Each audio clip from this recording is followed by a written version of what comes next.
La question de l'évaluation au fil de l'eau, avec le portfolio, implique que l'on se pose celle des usages pédagogiques que l'on peut en faire. Et ces usages constituent un élément central de la formation que l'enseignant doit absolument intégrer dans ses pratiques et dans sa stratégie pédagogique. Alors, les objectifs pédagogiques sont donc multiples. D'abord pour les élèves, l'objectif central, c'est bien entendu, on l'a bien dit, la collecte des traces et la collecte de ce que l'élève a fait. Cela va induire une production d'écrit qui peut-être au départ sera fastidieuse parce que lorsqu'on accueille des élèves en seconde, eh bien, la maîtrise de la langue, en tous les cas professionnelle, est parfois chaotique. Et l'élève devra prendre également appui sur des activités réelles et réalisées. Et il faudra qu'il les relie en fait en tant que tel aux compétences métiers et au savoir associés au référentiel du diplôme qu'il aura projeté. C'est ce qui risque d'être un petit peu compliqué. Cet écrit pourra également évoluer avec le temps puisque la compétence travaillée en seconde, on l'a vu, ne sera pas forcément la même que celle, ne sera pas, pardon, réalisée de la même manière qu'en première, en terminale. Les éléments vont certainement être ajoutés de manière spiralaire au travers d'aléas et de complexité. Donc, l'élève va donc être engagé dans un processus de métacognition qui doit l'aider à comprendre ce qu'il a fait, pourquoi il a fait telle chose, comment il a fait, pour qui. Et ces éléments informent l'élève sur la façon dont il apprend.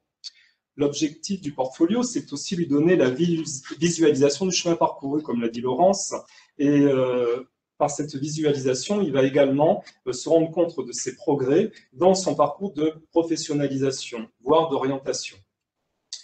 Il va pouvoir collecter ce qu'il aime faire, colorer son diplôme parfois et s'engager dans un domaine professionnel. Cela devrait l'aider à l'attirer, à collecter des traces qu'il pourra, si vous voulez, c'est l'objectif, proposer dans son portfolio. Alors, c'est aussi pour l'élève la possibilité à l'issue de sa formation d'exporter ses traces pour construire son parcours et pour s'en servir afin de le valoriser, ce parcours. Alors, ce que l'on doit retenir ici, c'est que au travers de cette démarche, si vous voulez, l'élève doit travailler sur son portfolio en collaboration, je vais y arriver, avec c'est revenu, pardon, son enseignant, ses enseignants. Alors pour les enseignants, le portfolio va induire pour certains de nouveaux gestes professionnels, pour d'autres ce sont déjà des gestes acquis, puisque je vous rappelle que depuis 2012 et la mise en place du baccalauréat gestion-administration, eh bien les enseignants de ces filières avaient l'habitude de travailler sur des portfolios, en tous les cas sur la collecte d'informations pour l'élève. L'enseignant a la possibilité maintenant de visualiser le parcours de formation de l'élève. Sur le bac GA, l'enseignant intervenait directement sur le portfolio, alors que là, l'enseignant va juste guider l'élève, parce que chaque élève apprend, si vous voulez, de manière différente. Cela nécessite un accompagnement, une guidance qui va être individualisée, parce que vous le savez très bien, certains élèves vont aller très vite dans l'acquisition du niveau expert, du palier expert par exemple, sur certaines compétences, et d'autres vont mettre un peu plus de temps, seront plus lents. Donc le portfolio devient à ce niveau un outil de visualisation extrêmement important. Il devient support d'entretien informatif, qui doit permettre de réaliser des bilans, de donner un feedback à l'élève. J'y reviendrai un peu plus tard. C'est en d'autres termes, et ça je le répète, et c'est, si vous voulez, le fil rouge de ce portfolio, tracer le chemin de ce que l'élève a fait et de ce qui va lui rester à faire. Et cela va également participer à la construction de ce projet dont j'ai parlé, et de contribuer à la fluidité de ce parcours de l'élève, que chaque élève, si vous voulez, lorsqu'on reçoit un élève en seconde, la notion de parcours est assez nébuleuse pour lui, et la fluidité de ce parcours avec est-ce que je vais m'orienter vers une insertion professionnelle ou est-ce que je vais continuer mes études après la terminale semble bien compliqué lorsque vous allez les accueillir en classe de seconde. Hop là. Alors, comme vous l'aurez compris,